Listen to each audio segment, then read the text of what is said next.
बैठ जाए। जितना इंतजाम आपने कर लिया थोड़ी देर बैठ जाए। मुझे इनसे बात करने, मैं आपसे भी गुजारिश करूंगा थोड़ी देर। ये सैकड़ों किलोमीटर से आए हुए लोग धूप की शिद्दत में खड़े हैं, तो इनकी मौजूदगी को सलाम। मुझे पता है नया पाने की चाहत में पुराना छूट जाता है, नया पाने की चाहत में पुराना छूट जाता है। तुझे अपनाऊं तो मुझसे जमाना रूठ जाता है। मोहब्बत पढ़ने लिखने में बहुत आसान है, लेकिन मोहब्बत को निभाने में पसीना छूट जाता है। इमारत शरिया के एक बुलावे पर पूरे बिहार, पूरे बंगाल, पूरे उड़ीसा, पूरे झारखंड के कोने कोने से आए हुए अपने हमउम्र साथियों को, अपने बुजुर्गों को सलाम करता हूं। अगली थोड़ी देर आपसे मुखातिब रहना चाहता हूं। दिल्ली में बैठी हुई सरकार एक बिल लेकर के आई है, वक्फ अमेंडमेंट एक्ट। हम ही को कातिल कहेगी दुनिया, हमारा ही कत्लेआम होगा। हम ही को कातिल कहेगी दुनिया, हमारा ही कत्लेआम होगा। हम ही कुएं खोदते फिरेंगे, हम ही पे पानी हराम होगा। हमारे आबाओ अजदाद की दान की हुई जमीनें दिल्ली में बैठी हुई सरकार, दिल्ली का हाकिम लूट करके अपने धन्ना सेठ दोस्तों को देना चाहता है। इसलिए यह बिल लेकर के आया गया है। पूरे मुल्क में इस बिल के खिलाफ एहतजाज हो रहा है। देश की पार्लियामेंट में आपने देखा, हम सारे लोगों ने इस बिल के खिलाफ लगातार लड़ाई लड़ी, लेकिन नंबर उनके पास है, इसलिए यह बिल पास हो गया। अब लड़ाई सड़कों पर लड़नी है। देश की माननीय उच्चतम न्यायालय में, सुप्रीम कोर्ट में यह मुकदमा ऑलरेडी पेंडिंग है, और मुझे पूरा यकीन है कि हमारे देश की सुप्रीम कोर्ट इंसाफ जरूर करेगी। महान बादशाह सिकंदर ने जब यूनान फतेह किया तो जीत का जश्न मनाने के लिए वो शहर की सड़कों पर निकला, तो उसने देखा कि पूरा शहर जश्न मना रहा है, लेकिन एक फकीर इंसान सड़क के किनारे बेसुध होकर के सो रहा है। सिकंदर को गुस्सा आया। सिकंदर अपने घोड़े से उतरा और उस सोते हुए फकीर के पास पहुंच करके गुस्से में उसे जोर की एक लात मारी, और लात मार के कहा कि क्यों रे फकीर, मैंने शहर जीत लिया, शहर जश्न मना रहा है और तू सो रहा है। तो उस फकीर ने उन्नीदी आंखों से सिकंदर की तरफ देखा और देख करके कहा कि शहर फतेह करना बादशाहों का काम है, लेकिन लात मारना गधे का काम है। पिछले 11 साल में इस सरकार ने आवाम को सिर्फ और सिर्फ लात मारने का काम किया है, और अब ये बिल लेकर के आए हैं, और उन्हें लगता है कि आप खामोशी के साथ उनके हर जुल्म सितम को बर्दाश्त कर लेंगे। हमें पता है नहीं करेंगे, नहीं करेंगे ना, नहीं करेंगे ना। आपकी यहां मौजूदगी इस बात की गवाह है।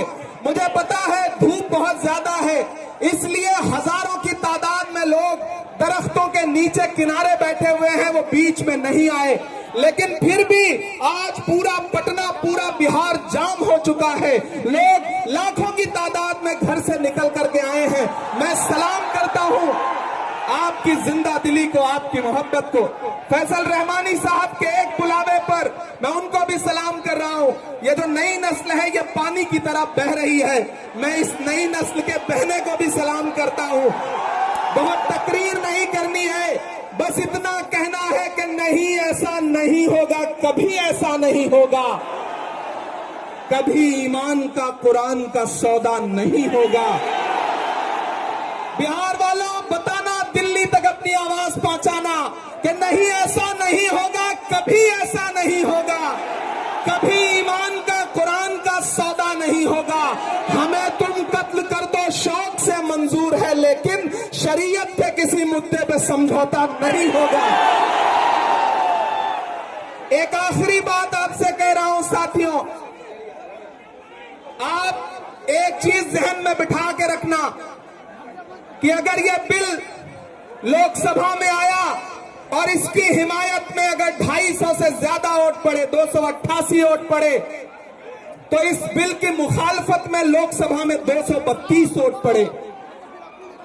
लोकसभा में मुसलमान सांसद सिर्फ 24 है, तो 200 से ज्यादा इस देश के हिंदू भाई, दलित भाई, सिख भाई, ईसाई भाई जो मेंबर ऑफ पार्लियामेंट हैं, वो लोकसभा में रात के 3:30 बजे तक इस बिल के खिलाफ वोट कर रहे थे और आपसे कह रहे थे कि हम आपके साथ खड़े हैं। ये है इस मुल्क की गंगा जमुनी तहजीब।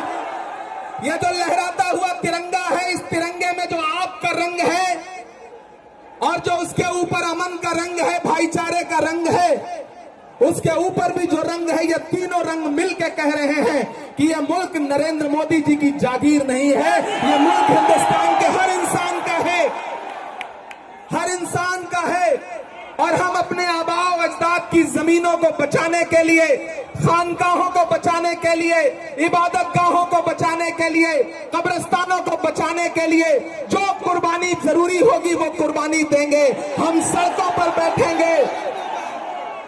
मैं सरकार से कहना चाहता हूं कि जमहूरियत अकड़ से नहीं चलती है जिल्ले इलाही, जमहूरियत इस किताब से चलती है।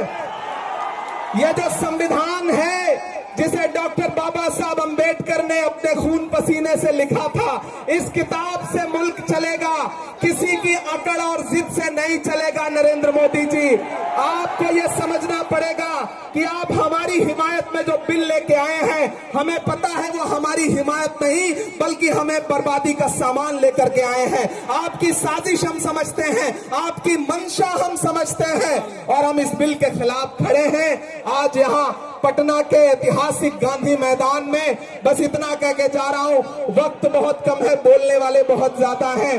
बस इतना कह के जा रहा हूं कि हम आतिशे सोजा में भी हक बात कहेंगे, कुंदन की तरह दहर में ताबिंदा रहेंगे।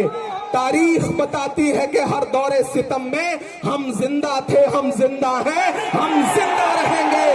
आवाज दो, आवाज दो, आवाज दो। इधर से सदाएं नहीं आई हैं अभी। आवाज दो, आवाज दो, आवाज दो। और इंकलाब जिंदाबाद, इंकलाब, इंकलाब। बहुत शुक्रिया।